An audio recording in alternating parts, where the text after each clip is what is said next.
Salut, salut! Alors, je te retrouve pour te parler de l'énergie de vie du lion. Comme je l'expliquais la dernière fois en évoquant le cancer, et d'ailleurs c'est valable pour tous les signes, selon moi, sont vraiment, on va dire, à appréhender pour pouvoir les comprendre, les observer, les intégrer, les améliorer, les optimiser, ce que tu veux, sont vraiment à percevoir en termes d'énergie de vie. Donc, en toi, autour de toi, partout sur Terre, il y a les 12 énergies de vie, les 12 énergies du zodiaque qui se manifestent, qui sont manifestées, qui sont des flux comme ça dans l'invisible et qu'on peut justement incarner, exprimer de manière lumineuse ou de manière beaucoup plus problématique. Donc du coup, quand je parle de l'énergie de vie du lion, je rappelle que ce n'est pas uniquement pour les personnes du signe solaire du lion. Ce qui veut dire que si tu as ton signe, si tu as ton soleil dans ton thème en lion, oui, mais ça peut aussi être si tu as ascendant lion, si tu as un amas planétaire en lion, si tu as une maison 5 qui est chargée, si voilà, il y a plein de choses qui peuvent, comment dire, faire que dans ce que je vais évoquer, tu vas t'y retrouver ou pas. Parce qu'il y a certaines personnes qui peuvent avoir des dominantes lions très accentuées dans leur thème, mais en fait c'est plus un challenge pour elles d'apprendre à être à l'aise, à être confortable, équilibrée dans cette énergie-là. Et donc de prime abord, quand on les voit, quand on discute avec elles, elles n'ont pas forcément de caractéristiques lions très expressives. Donc, c'est toujours à prendre de manière très généraliste, ce que je t'explique, de manière absolument pas exhaustive et de se dire que voilà, je mets des mots je parle de certains concepts, mais sur des choses qui dépassent la compréhension du mental. Quand on parle des énergies du cancer, du lion, de la balance, on parle de choses mais qui sont tellement gigantesques, voilà, qui sont vraiment insaisissables par le mental dans leur totalité. Donc voilà, j'essaye de faire de la manière la plus concise. Maintenant, pour les détails, pour le côté très personnel sur mesure, ça, c'est uniquement en fonction de ton thème que tu peux vraiment aller en profondeur, aller vraiment creuser tout ça. Du coup, le lion, cinquième énergie de vie. Je parlais du lion la dernière fois dans la capsule sur l'énergie du cancer parce que en cancer, on est avec la planète maîtresse de la lune. En lion, on est avec sa planète maîtresse, c'est le cancer. Et le rapport solilunaire est extrêmement important. Dans ton thème, le soleil et la lune, c'est vraiment c'est les deux socles. Alors, il y a l'ascendant aussi. Là, on va vraiment dire que d'un point de vue énergétique, l'énergie de la lune, du cancer, c'est vraiment lié à l'énergie à tes besoins émotionnels, l'énergie du soleil, l'énergie du lion, ça va être plutôt tes besoins vitaux. Mais le rapport solilunaire est extrêmement important. Si tu veux pouvoir rayonner, être dans ton énergie solaire, dans l'expression de qui tu es, dans l'expression saine de ton ego aussi, dans cette sensation vraiment de t'accomplir, d'avoir le côté inspirant, leader, charismatique de l'énergie du lion, pour vraiment être dans le fait de dégager cette énergie-là, et bien l'énergie du cancer où tu vas être dans cet enracinement en toi, te sentir en sécurité dans ton incarnation, dans tes émotions, dans ton lieu d'habitation, dans ton clan, et ben ça c'est vraiment extrêmement important parce que s'il y a des problématiques dans ta vie intérieure, elles se répercutent dans l'expression de toi et dans ta vie extérieure de toute manière. Donc là aussi, je remets le lien sur la vidéo, je ne sais plus si c'était une vidéo ou un audio, on s'en fout. En tout cas, il y aura un lien sur, comment dire, quelque chose que j'avais fait à ce sujet-là. Donc si ça t'intéresse, tu pourras basculer dessus après, maintenant, comme tu veux. Donc du coup, l'énergie du lion, on va être clairement signe de feu, deuxième signe de feu après le bélier, énergie fixe, hein, je le dis pas forcément à chaque fois, je précise pas forcément, voilà, le cancer, on était dans un mode cardinal, là on est dans un mode fixe avec le lion, c'est juste que c'est une énergie qui vient stabiliser quelque chose. Et en lion, il y a vraiment le fait de, on pose ses fesses sur son trône.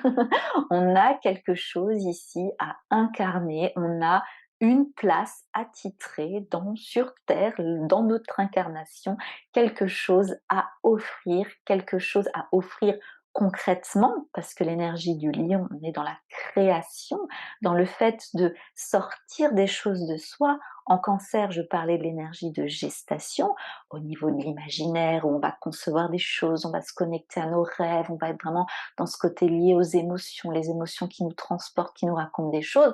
Et en lion, on va montrer ça. Donc que ce soit le fait de créer un gâteau, le fait de créer un anniversaire pour un enfant, le fait de concevoir des enfants aussi, le fait de lancer une entreprise, le fait voilà, de créer, heu, même des choses très artistiques, hein, de la sculpture ou de la peinture. On sort des choses de soi. Donc on est vraiment dans l'expression de soi, dans l'énergie du lion. Quelque chose d'unique, en fait, quelque chose qui... Le lion, il y a le côté artistique, mais même plus que ça, c'est le côté âme d'enfant. En lion, en cancer, pardon, tu es dans l'aspect de l'enfant intérieur, mais on ne le voit pas forcément parce qu'il y a ce côté très introspectif, introverti, pardon. Mais en lion, c'est l'âme d'enfant qui joue, qui s'amuse, qui crée. Et donc, il y a l'aspect artistique, mais il y a l'aspect artistique ludique. Le lion parle de joie, parle de spontanéité, parle d'ouverture du cœur, de puissance du cœur. Euh, la maison 5, le lion, le côté ludique, c'est aussi le champ d'expérience de l'amour. Alors pas l'amour comme en balance, où c'est vraiment on se lie à l'autre pour co-construire quelque chose sur du moyen long terme, où l'amour de l'énergie des poissons, on est plus dans l'amour inconditionnel, l'amour universel.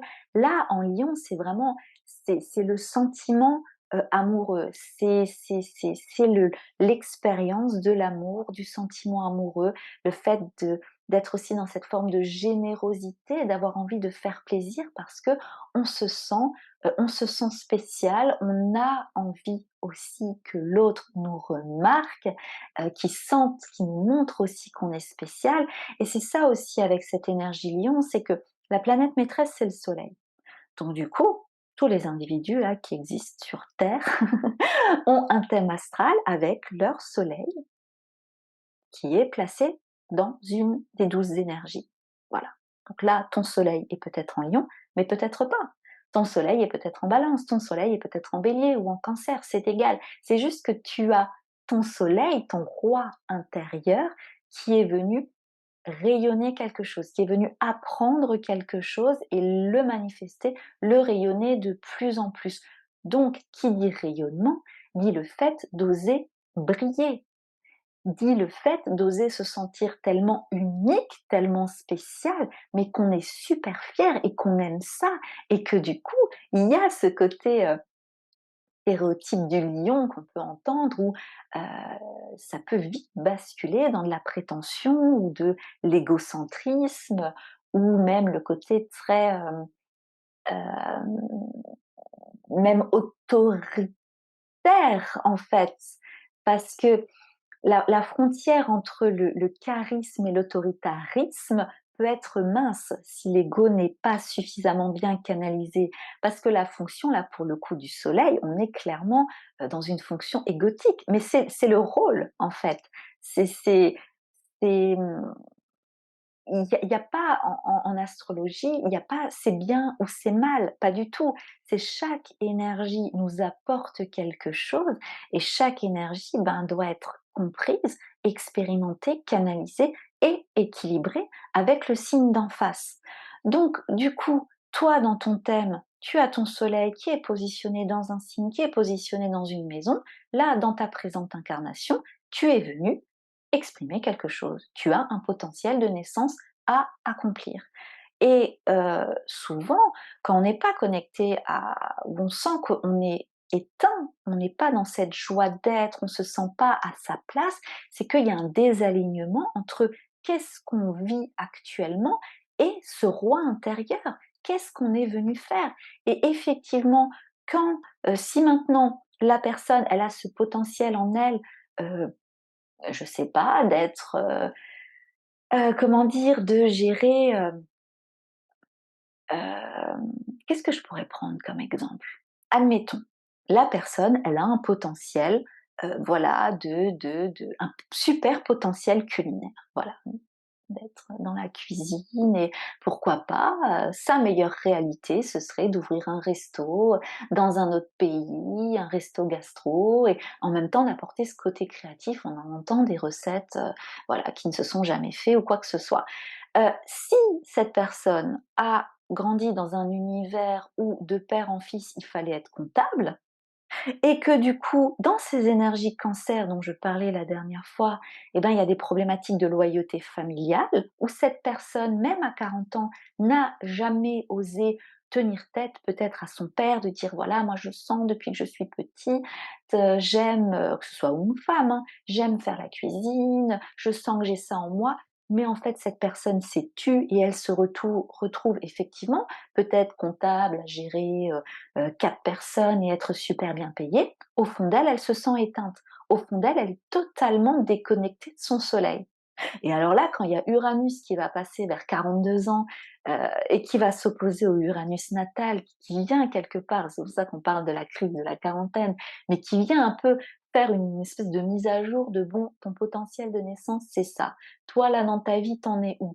Et ben que c'est une période où les personnes, elles peuvent totalement vriller et avoir des comportements, mais imprévus, de prendre des décisions, mais complètement, mais hallucinantes, heu et ben, cette personne, elle peut très bien, du jour au lendemain, démissionner et faire un CAP cuisine parce qu'elle va et Uranus quand Uranus passe, c'est clairement, ça vient déraciner. Si on n'est pas enraciné au bon endroit, ça vient déraciner pour qu'on ne passe pas à côté de notre soleil, justement.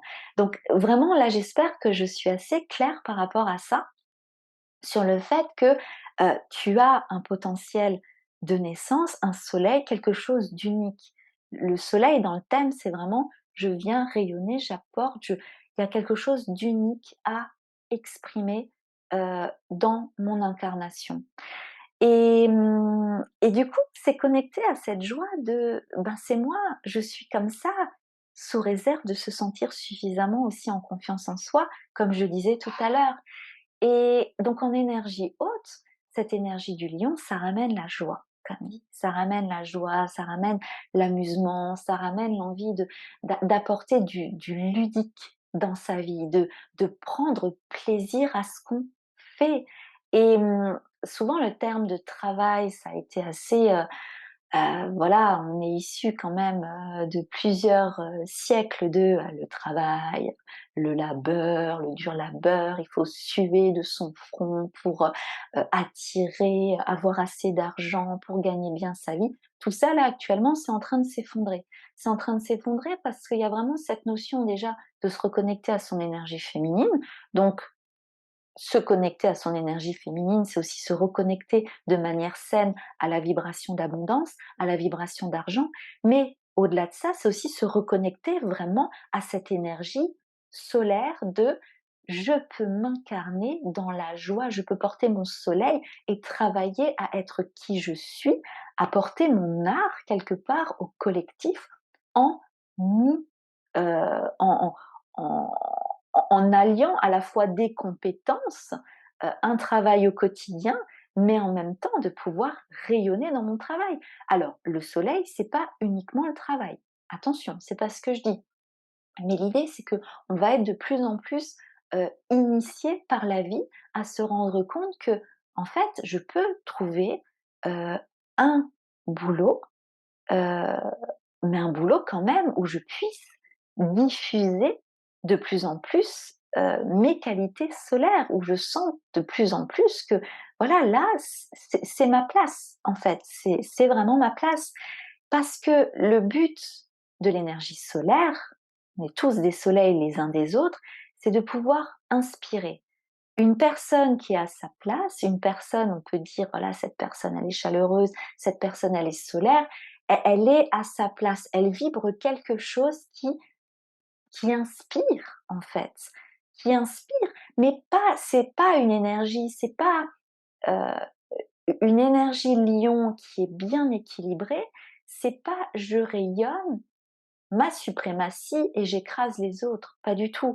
Une énergie lion qui, la personne, des fois, elle s'en rend même pas compte. Elle est tellement juste bien dans qui elle est, elle se sent à sa place et comme dit, elle est dans l'expression d'elle-même, elle crée des choses, elle se crée elle-même parce qu'on est en perpétuelle expansion, en perpétuelle création de nous-mêmes. Et ben, même sans s'en rendre compte, elle peut inspirer des personnes de son entourage à faire de même, à mieux se connaître elle-même ou donner de l'inspiration sur sa tenue vestimentaire ou sur sa manière de concevoir le monde. Une énergie solaire, l'énergie du lion, c'est vraiment le fait d'inspirer naturellement et de s'inspirer des autres naturellement. Et d'être vraiment dans cette dynamique d'être, comme je disais, être assis sur son trône.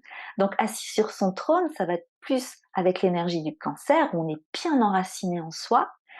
Et ensuite, avec l'énergie du lion, c'est, voilà, ça c'est moi. Et en fait, mais c'est juste génial d'être moi. Et c'est pas facile à faire. C'est pas facile à faire parce que quand on parle de l'énergie cancer-lion, c'est des énergies très fragiles, très sensibles. Parce qu'à la fois, comme je disais, le cancer, je disais dans l'épisode d'avant, va évoquer des choses qui sont aussi pas forcément saisissables par nous parce que ça renvoie à la famille, à des mémoires, à des choses qui sont aussi très délicates quand on parle du noyau familial, quand on parle du rapport avec le père, avec la mère, il y a les structures d'autorité quelque part, et donc il y a ce rapport à l'amour, il y a ce rapport à l'affection.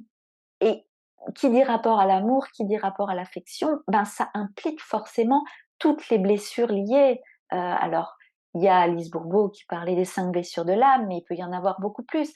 Et donc voilà, on peut citer les 5 blessures, la trahison, le rejet, l'injustice, l'humiliation, voilà, l'abandon. C'est vraiment des choses qui sont très très ancrées en nous. Alors pas forcément les 5, voilà, je dis les 5 comme il peut y en avoir plus, mais c'est très très latent. Alors des fois c'est une, des fois c'est deux, trois, enfin, il n'empêche que le passage, l'énergie cancer, l'énergie lion, le soleil, la lune, ce sont des choses très délicates dans nos vies.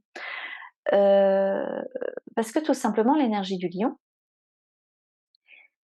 il y a le fait d'être dans suffisamment d'amour de soi pour pouvoir exprimer qui on est, même si par moments on va pas forcément avoir la reconnaissance extérieure. Et à l'heure là des réseaux sociaux, comme dit des likes, on est quand même, on baigne quand même depuis des années sur le côté l'apparence, qui est très, hein, c'est l'image, hein, le lion, c'est aussi l'image que je me donne, comment est-ce que je suis reconnue et appréciée par les autres. Et quand il y a justement des profondes failles, des profondes blessures émotionnelles, et bien là, il suffit que l'extérieur nous renvoie une image ou nous renvoie juste rien, nous ignore, pour qu'il y ait du coup des profonds troubles personnels, des profonds troubles psychiques ou ou de la déprime, pas forcément des choses très graves, mais sur du moyen long terme, ça peut le devenir. Donc, avec l'énergie du lion, il y a cette notion d'amour de soi. Et ce qui est très délicat, c'est qu'en cancer, j'évoquais l'archétype de la mère, de la merveilleuse. Le cancer, ça va être un peu je t'aime, je te protège, je prends soin de toi. Et le lion, ça va être je t'aime, je te reconnais, je suis fière de toi. Et qu'on ait 30 ans, 40 ans, 50 ans, 60 ans, voire même plus, il y a il peut y avoir ces fragilités-là. Il peut y avoir ces blessures, qui par moments s'activent et sont douloureuses parce qu'on a fait un super gâteau et on était fiers de nous, mais en fait personne ce jour-là, personne ne le reconnaît et je ne sais pas pourquoi je cite cet exemple parce que je suis pas du tout du genre à faire régulièrement des gâteaux. Mais bon, bref, et il y a personne qui le reconnaît et puis, ben, ça peut blesser. Ou, ben, voilà, on a mis en place un projet dans l'entreprise et on a bossé à fond des semaines et des semaines dessus et puis, voilà, aucune reconnaissance de la direction. Ou alors, on s'est impliqué auprès d'une amie pour l'aider à traverser, une période difficile et puis, ben, quelque part, il y a pas de merci ou il y a pas oui, ça peut vraiment se décliner de plein de manières différentes. C'est juste que notre énergie solaire, heu, elle est quand même dépendante. Il peut y avoir beaucoup de dépendance et c'est là, en fait, où l'énergie du signe d'en face peut aider parce que quand l'ego, l'énergie solaire est mal exprimée, ça peut renvoyer des complexes d'infériorité ou de supériorité. Et là, clairement, les gens peuvent être extrêmement prétentieux, égocentriques, directifs, très autoritaires, ou vraiment ils peuvent mener les gens de leur entourage à la baguette parce qu'ils ont décidé qu'ils sont spéciaux, ils ont besoin qu'on leur fasse sentir qu'ils sont le roi ou la reine. Ou à l'inverse, des personnes complexes d'infériorité qui ont vraiment des difficultés à oser à oser s'affirmer, à oser rayonner, à oser euh, quelque part avoir incarné leur posture de leader en fait. Et d'ailleurs, j'évoquais des stéréotypes, mais souvent dans l'astrologie, on va dire, les personnes qui prennent, qui conçoivent, qui envisagent l'astrologie comme un divertissement, et ben, c'est un peu voilà, les lions, de toute manière, les lions, ils sont tous, justement prétentieux, puis ils veulent briller, puis ils pensent qu'à eux et puis pas forcément, pas forcément. La plupart des personnes d'ailleurs, qui ont leur soleil en lion, peuvent avoir justement des complexes d'infériorité parce qu'un soleil, c'est ce qu'on est venu apprendre, c'est ce qu'on est venu incarner. C'est pas comme ça, on claque des doigts et ça y est, je brille, je voilà. C'est peut-être plus dans certains cas des personnes qui ont leur lune en lion, parce que la lune, ça parle d'énergies qui sont déjà en nous, comme dit, qui sont exprimées de manière beaucoup plus naturelle mais pas forcément. Encore une fois, tout dépend du reste du thème, hein. Je veux pas t'embrouiller. C'est juste pour dire que un soleil en lion, la personne, justement, son challenge dans cette vie, elle va peut-être être confrontée à des expériences de vie qui vont lui demander d'oser incarner de plus en plus ce rôle, justement, de leader, ce rôle charismatique, ce rôle inspirant. Donc, quand on est dans ces énergies basses du lion, heu, et ben, on va voir l'énergie du signe d'en face, l'énergie du Verseau. Et là, c'est intéressant de se rendre compte que Lion Verseau, on est dans l'axe de l'individuation.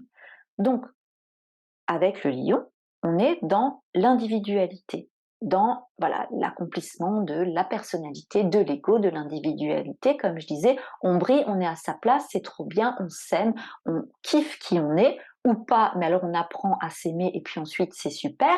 Mais le but le but de vie d'apporter son soleil, c'est pas juste apporter son soleil, voilà, pour faire plaisir à son ego et c'est trop bien, on profite de la vie. C'est d'apporter son soleil parce que énergétiquement, il y a une charge énergétique, je me répète, pour le collectif, pour l'humanité, pour un dessein euh, d'évolution qui dépasse la compréhension de notre mental, pour quelque chose qui est futuriste pour les générations d'après. Et ça, c'est ce que le Verseau aussi apprend. Il y a le Verseau avec sa planète maîtresse Uranus, c'est euh, l'ego sert quelque chose de plus grand. Et c'est ça, c'est tout ça qui va être délicat par la suite. Les initiations de la vie qu'elle peut t'emmener pour transcender ton ego, c'est oui, tu as ta personnalité, tu as ton ego, mais tu pas juste ça. Il y a quelque chose de plus pour le collectif. Donc va vraiment oser ton authenticité, ton grain de folie, ton originalité, quels sont les combats, quelles sont les causes collectives, quelle est ta vision, quel est ton esprit visionnaire, qu'est-ce que tu veux apporter de plus grand que toi? Donc, heu, souvent, énergie base du lion, comme dit, c'est on s'intéresse tellement à briller, à être reconnu par l'entourage, qu'il y a une forme, pas de superficialité, mais on s'adapte quand même aux conventions, aux choses qui sont établies pour vraiment être sûr de pouvoir briller comme il faut. Alors que l'énergie Verseau, c'est on s'en fout de la conformité. On s'en fout. L'idée, c'est la liberté d'être. Ça vient ça vient émanciper le soleil, ça vient vraiment, déstructurer l'ego pour qu'il puisse se restructurer vers quelque chose de beaucoup plus grand, vers quelque chose de beaucoup plus, lumineux et quelque part d'intégrer ces plans, Uranus, le Verseau, ces plans beaucoup plus, transpersonnels et notamment, je disais, oui, cet axe d'individuation, d'être dans son plein potentiel, dans son accomplissement total. Le roi intérieur sur le trône, il sert à la fois la personnalité terrestre, mais à la fois l'âme, la source, l'univers, ce que tu veux. Donc ça, c'est vraiment quelque chose que je voulais te partager. Et puis c'est tout parce que je pense que, les liens que je vais mettre ensuite, en ressources, ce sera un bon complément. Donc histoire d'éviter de me répéter, en tout cas sache vraiment que les 12 énergies sont vraiment fondamentales pour ton incarnation. Heu, il n'empêche que l'énergie Cancer et l'énergie Lion, ton rapport à ces 2 énergies-là, ton rapport à ton soleil, ton rapport à ta lune et donc indirectement ton rapport à même ta mère biologique, à ton père biologique, à tout ça, ça fait une espèce de marasme avec des choses à lumineuses justement à garder, à préserver, à valoriser et des choses vraiment à nettoyer, à se détacher, à s'émanciper, toujours dans cette perspective comme je l'appelle, de santé amoureuse. La santé amoureuse, elle est liée à ta vibration énergétique. Euh, la santé amoureuse, c'est pas juste être bien avec un autre dans ta vie de couple. La santé amoureuse, c'est l'estime que tu as de toi, la qualité de ton discours intérieur, la guérison de tes blessures, la connaissance aussi de toi, ton équilibre entre tes énergies féminines et tes énergies masculines. Et là, quand je te parle du cancer, lion, on y est clairement. Le yin avec la lune, le yang avec le lion. Et tout ça, prendre soin de ta santé amoureuse-là, travailler ta confiance en toi, travailler ta valeur personnelle, travailler ton affirmation de toi, tes qualités justement artistiques. Quand je dis artistique, c'est encore une fois, c'est pas juste la peinture, la sculpture ou quoi que ce soit, c'est comment est-ce que tu crées ta vie? Est-ce que tu crées ta vie en conscience? Tout ça, ça participe justement à l'augmentation de ton taux vibratoire, à la qualité de ta fréquence énergétique et donc à tes capacités aussi à t'attirer des gens, des opportunités, des situations qui vibrent sur ces hautes vibrations-là. Et ça fait vraiment partie de ce concept de santé amoureuse que je défends, pour lequel je m'engage, ce que je veux justement apporter, contribuer, euh, comment dire, collectivement à ce juste retour à soi pour ensuite avoir une juste relation avec l'autre. Voilà, merci beaucoup pour ton écoute. À tout bientôt. Salut.